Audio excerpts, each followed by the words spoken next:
Long before the street went quiet, long before Al Capone told his driver to stop, that block in Chicago had learned how to look the other way, because in the early 1930s the city was full of noise but empty of courage, and people survived not by standing out but by blending in, by pretending they didn't see what was right in front of them, and that little girl had learned that lesson earlier than she should have. She lived 3 buildings down from the corner, in a narrow apartment that smelled of cheap liquor and boiled cabbage, a place where walls were thin and voices traveled, where neighbors heard arguments through the night and told themselves it was none of their business, because getting involved was dangerous and silence was safer. Her real father had been gone for years, taken by sickness and bad luck, and the man who replaced him had never learned how to lower his voice or his hand, and the woman who stood beside him had learned something else instead, that aligning with power was easier than protecting weakness, and together they moved through the neighborhood with a sharpness that made people step aside, not because they were respected but because they were unpredictable. The girl walked to the corner store alone most days, eyes down, steps quick, learning how to disappear in plain sight, learning how to take up as little space as possible, and the neighborhood watched her grow quieter over time, watched bruises appear and fade, watched her flinch when voices rose, and no one said anything because everyone had their reasons, because one man had a job to keep, another had children of his own, another had already learned that standing up didn't always end well. And this was Chicago in those years, a city held together by fear, deals, and the unspoken agreement that survival came first and morality could wait. Al Capone knew this city better than most, not because he owned it but because he understood how it worked, how people moved when they were afraid, how silence could spread faster than violence. And that afternoon he wasn't thinking about children or families or streets that looked like 1,000 others. He was thinking about business, about pressure from the outside and loyalty on the inside, about how quickly things could turn if you lost control for even a moment. And as his car moved slowly through traffic, the city passing by in fragments of brick and faces in motion, he saw something that didn't register at first as unusual, just another cluster of people, another pause in the flow, another moment where life tightened and then released. But then the girl stumbled and fell, and something in that movement caught his eye, not the fall itself but the way no one reacted to it, the way the crowd absorbed it and moved on. And Capone leaned forward slightly, eyes narrowing, watching as the man's hand came down again, not dramatically, not in a way that demanded attention, but casually, as if it were part of the rhythm of the street, and that casualness bothered him more than rage ever could. The driver glanced in the mirror, unsure, and Capone said nothing at first, watching the girl try to stand, watching the woman shout not in fear but in irritation, watching the man's posture, ownership masquerading as authority. And in that moment Capone wasn't seeing a crime. He was seeing a pattern, one he recognized from his own childhood, from streets where boys learned early that no one was coming to save them, where strength was taken, not given, and respect was enforced, not earned, and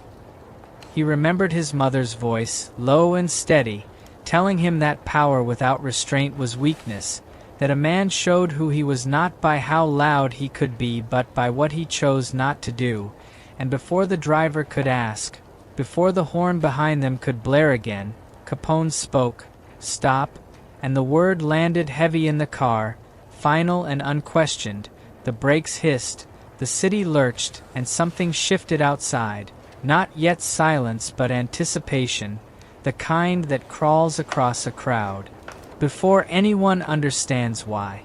Capone opened the door and stepped out, feeling the familiar pull of attention, the way space opened around him without anyone consciously deciding to make room, and he heard the whisper before he saw the faces change, the recognition spreading in waves, and he felt the weight of expectation settle on his shoulders, the assumption that whatever happened next would be ugly, because that was what his name meant to people who only knew him from stories and fear, and he accepted that expectation. Without comment, walking forward slowly, not toward the man but toward the girl, whose eyes lifted briefly before dropping again, instinctively, and it was then that the woman lunged forward, words sharp and defensive. "What do you think you're doing?" And the man followed, puffing his chest, anger mixed with fear. "That's our child. We don't need lessons from you." And when he added, "What, you gonna kidnap her too?" The crowd tightened, breath held, because now the line had been drawn and everyone expected Capone to cross it with force, but Capone didn't. He stopped, looked at the man, then past him, at the people watching, the people who had chosen silence minutes earlier, and when he spoke his voice was calm, almost conversational. "No." And the simplicity of that answer confused them more than shouting would have. "I just wanted to see,"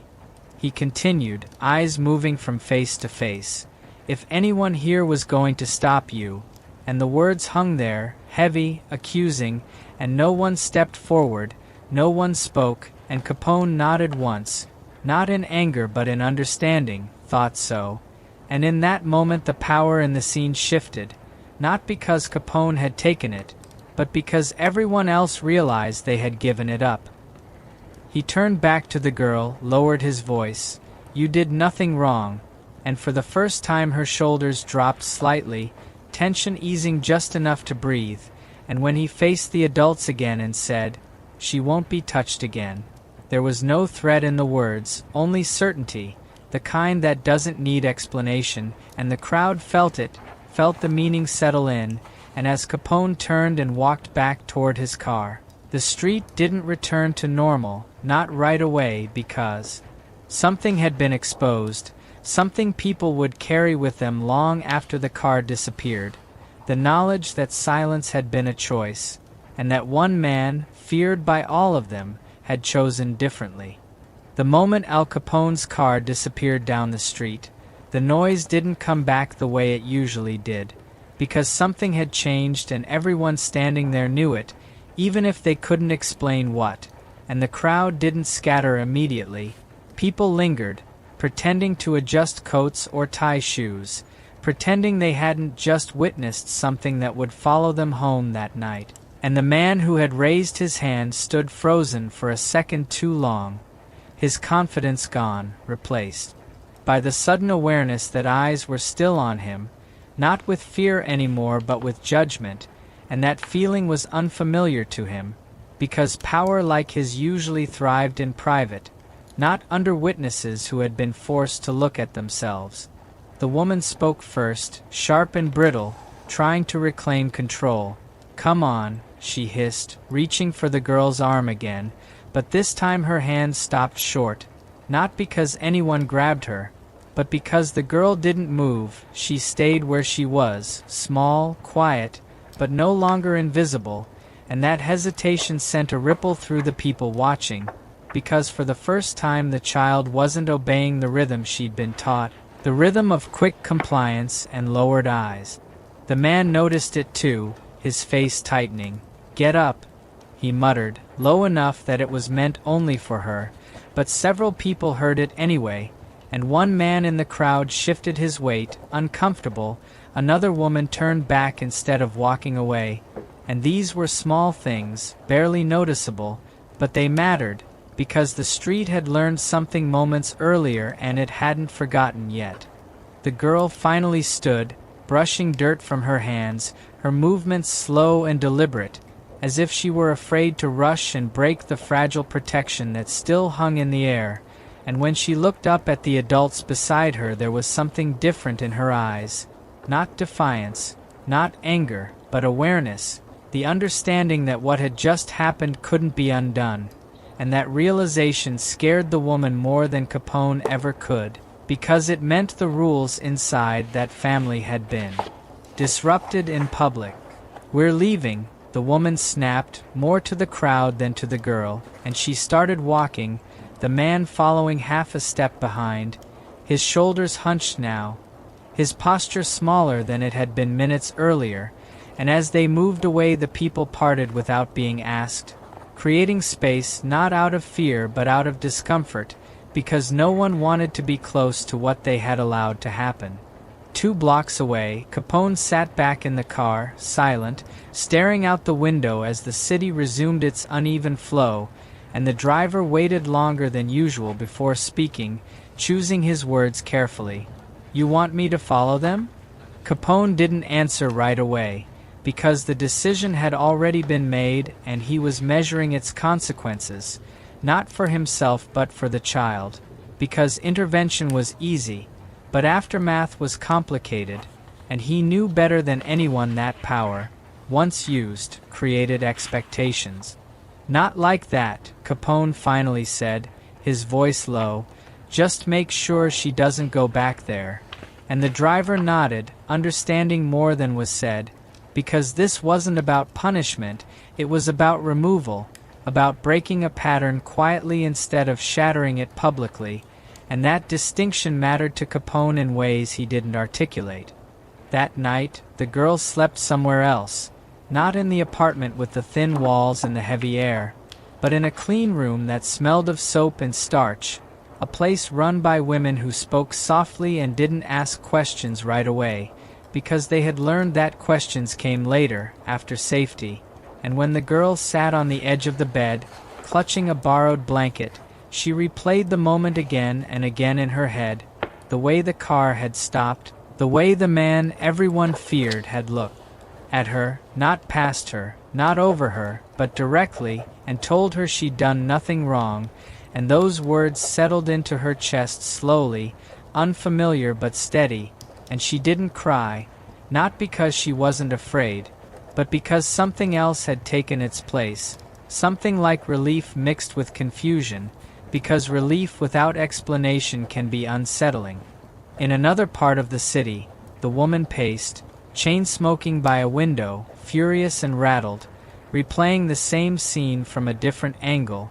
hearing the crowd's silence, feeling the weight of being watched, and for the first time realizing that whatever control she'd had depended on people not paying attention, and now attention had been forced, and she didn't know what came next. Capone, meanwhile, sat with his thoughts longer than usual, replaying the expressions on the faces in the crowd, not the fear when he arrived, but the shame after he spoke, because that was new, because fear he understood and controlled, but shame had a way of lingering, of changing behavior quietly, and he wondered how many of those people would speak up next time, how many wouldn't, and whether it mattered either way. Because the system that allowed a child to be struck in public wasn't built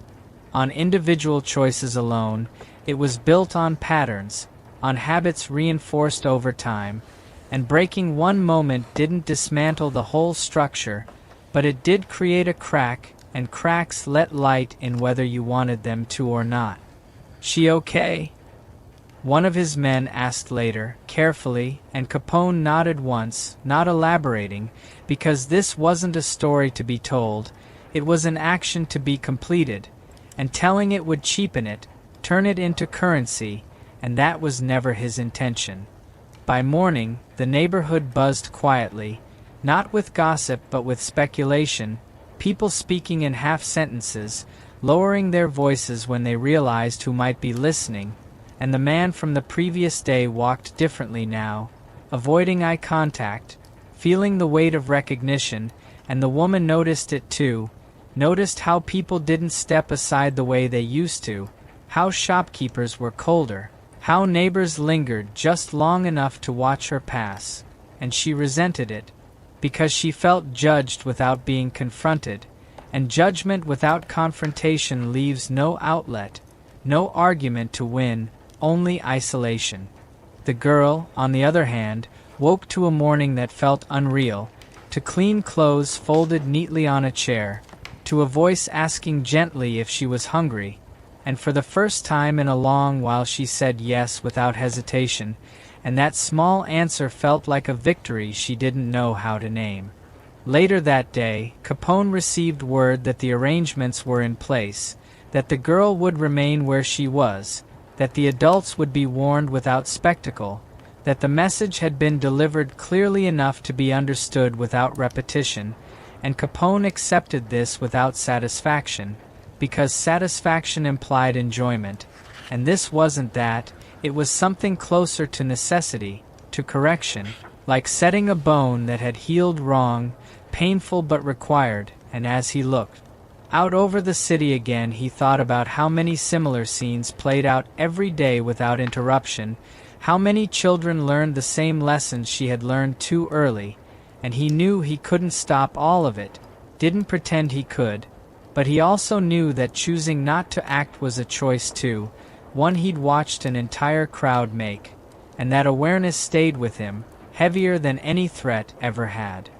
The street where it happened returned to normal eventually, the way all places do, but normal felt different now, thinner, more fragile, because people had seen how quickly it could change, how easily silence could be broken, and even those who resented Capone for it couldn't shake the image of him standing there, not shouting, not striking, but speaking and forcing them to listen, and as days passed and weeks followed, the girl's absence became noticeable, a gap in the pattern, and some people told themselves it was for the best. Others told themselves it was none of their business, but none of them forgot, because forgetting requires distance, and this had happened too close, too publicly, to fade easily. And somewhere in the city, a child who had learned how to disappear was beginning, slowly, to learn something else, that being seen didn't always mean being hurt, and that sometimes the most frightening man in the room could be the one who stopped everything long enough for someone else to breathe. In the days that followed, the story didn't spread the way rumors usually did, loud and exaggerated, jumping from bar to bar until it lost its shape. Instead it moved quietly, carried in lowered voices and unfinished sentences, because no one was quite sure how to talk about what they had seen without revealing something about themselves, and that uncertainty settled into the neighborhood like a fog, changing how people walked the same streets they'd walked 1,000 times before. The corner where it happened looked the same, the brick wall unchanged, the pavement still cracked in the same places, but the memory clung to it, and people slowed down there now, not out of fear, but out of awareness, as if the space itself demanded attention. One shopkeeper found himself replaying the moment while stacking crates, hearing again the calm certainty in Capone's voice. "I just wanted to see if anyone here was going to stop you." And the words burned because they weren't aimed at the man who'd raised his hand, they were aimed at everyone else, and that realization was harder to shake than fear ever had been. A woman who had watched from across the street told her sister later that night, her voice low, almost ashamed, "I thought someone else would say something," and her sister answered without looking up, "We always do." And the simplicity of that exchange captured what many were feeling but didn't want to admit, that silence had become a habit, something learned and repeated until it felt normal, and once a habit is exposed, it can't be unseen. Even the children sensed the shift, because children always do, and one boy who had been tugged along by his mother that afternoon asked her quietly, "Why didn't anyone help her?" And the mother hesitated too long before answering, long enough to realize there wasn't a good explanation, and she said the first thing that came to mind, "Sometimes grown-ups are scared." And the boy nodded, accepting it, but the acceptance felt heavier than comfort. The man and woman at the center of it all felt the change most sharply, not because anyone confronted them directly, but because the city had withdrawn something it once gave freely, indifference. Doors closed a little faster when they approached, conversations stopped when they entered a room, and the man noticed it first, bristling at the lack of deference. "What are they looking at?" he muttered one evening, and the woman snapped back, "Don't start," because she knew the answer, and knowing it frightened her more than Capone's words ever could. One night, when the man had too much to drink, he slammed his fist on the table and shouted. He had no right. and the woman whispered fiercely, "Lower your voice," glancing at the door, because the lesson they had learned wasn't about morality, it was about visibility, about how quickly the balance could turn when the wrong people paid attention. Elsewhere, the girl adjusted slowly to a life that felt unreal in its calm, a place where voices didn't rise without warning and hands didn't come down without reason, and she watched everything closely, waiting for the moment it would change back. Because children who've lived with chaos learn to expect it, even when it's absent. The women who cared for her understood this and didn't rush her, didn't demand gratitude or smiles, because they'd seen this before, the way safety feels temporary until proven otherwise, and when one of them asked gently, "Do you want to talk about what happened?" The girl shook her head, not because she didn't remember, but because remembering still felt dangerous, and the woman nodded, respecting the silence without reinforcing it. "Whenever you're ready," she said, and those words meant more than comfort ever could because they gave control back.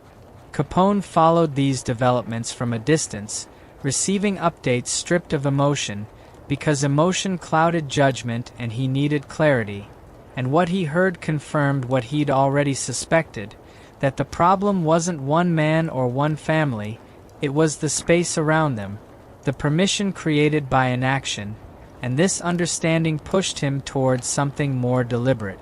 One afternoon, as he sat with a small group of trusted men, he spoke without preamble. Kids shouldn't learn that early, and one of them frowned, unsure. "Learn what?" Capone didn't look at him when he answered, "That no one's coming," and the room went quiet, because they all knew exactly what he meant. "Find places," Capone continued, "quiet ones. Churches, homes,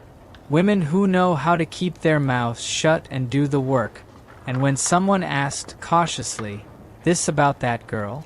Capone finally looked up, his gaze steady. "It's about the next one," and that settled the matter. As these arrangements took shape, the city continued its uneasy dance, half aware that something was changing without understanding how or why, and people adjusted in small ways, stepping in sooner during arguments, speaking up a little faster when voices rose too high, not because they'd become brave overnight, but because the illusion of safety in silence had been broken, and once broken, it couldn't be repaired easily. The shopkeeper noticed it again when a drunk man grabbed a boy by the collar one evening, and someone shouted from a doorway, "Hey!" sharp and loud, and the man froze, surprised more than threatened, and the boy pulled free and ran, and the shopkeeper felt something unfamiliar settle in his chest. Not pride exactly, but relief, because this time he hadn't been alone in noticing.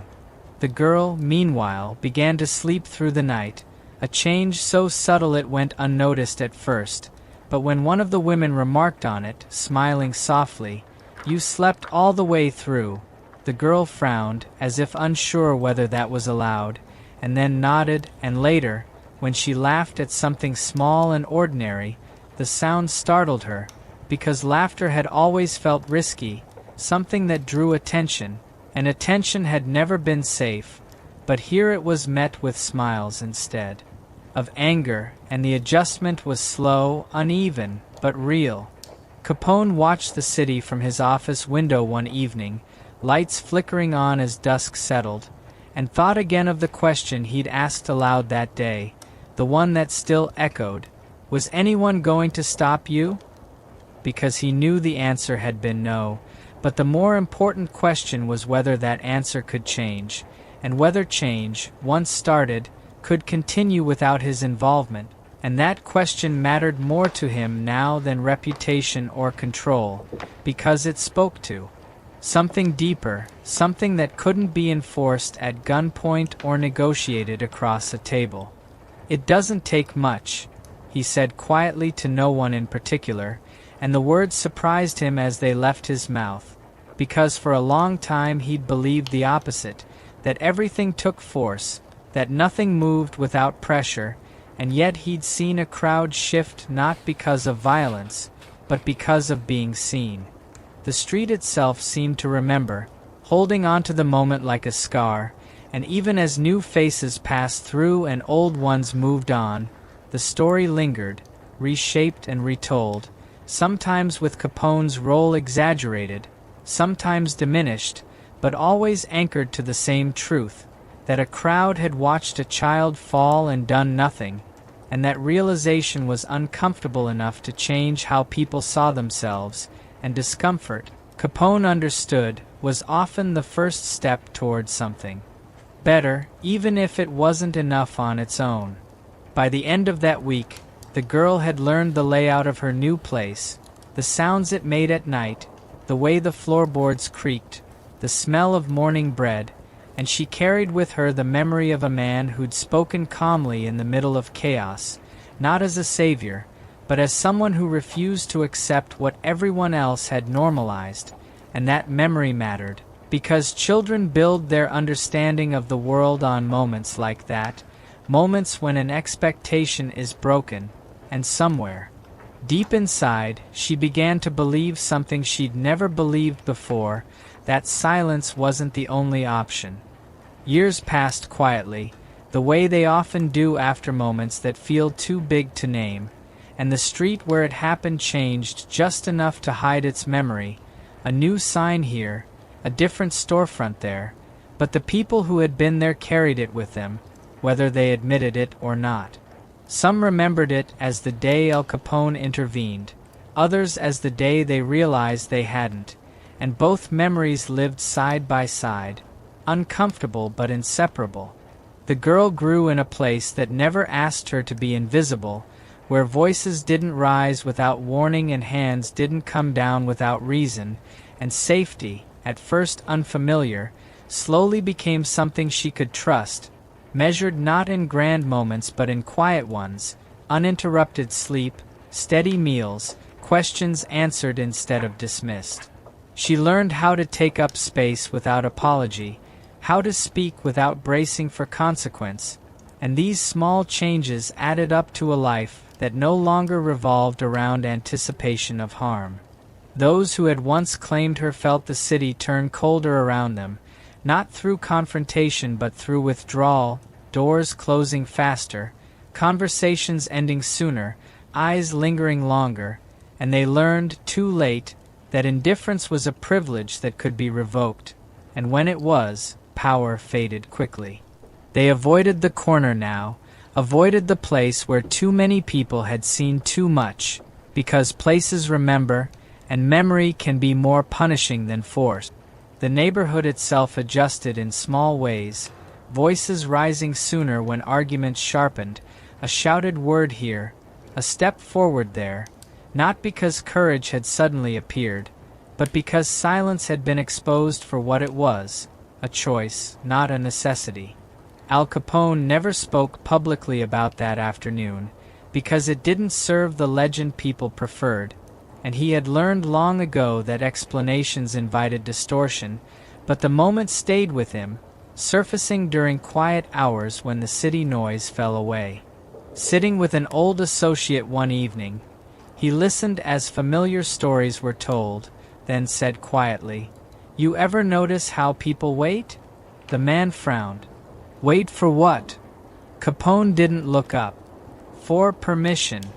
The conversation moved on, but the thought lingered, because it explained something essential, not about power, but about responsibility. Years later, the girl, now grown, walked past that same corner without realizing why she slowed, the memory present but no longer sharp, and she stood there briefly, watching the crowd form and dissolve, understanding without knowing the details that her life had shifted on that spot. She didn't know the arrangements made behind closed doors or the decisions taken by people she would never meet, but she knew one thing clearly, that someone had seen her when it mattered, and that knowledge had carried her farther than fear ever had.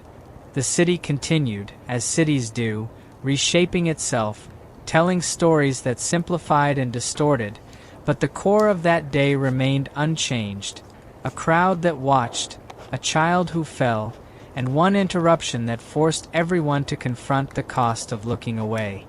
It wasn't remembered for shouting or spectacle, but for the moment between them, when the noise faded, the eyes turned inward, and a choice was made. Because sometimes the most lasting change doesn't come from what is done loudly, but from what refuses to stay silent.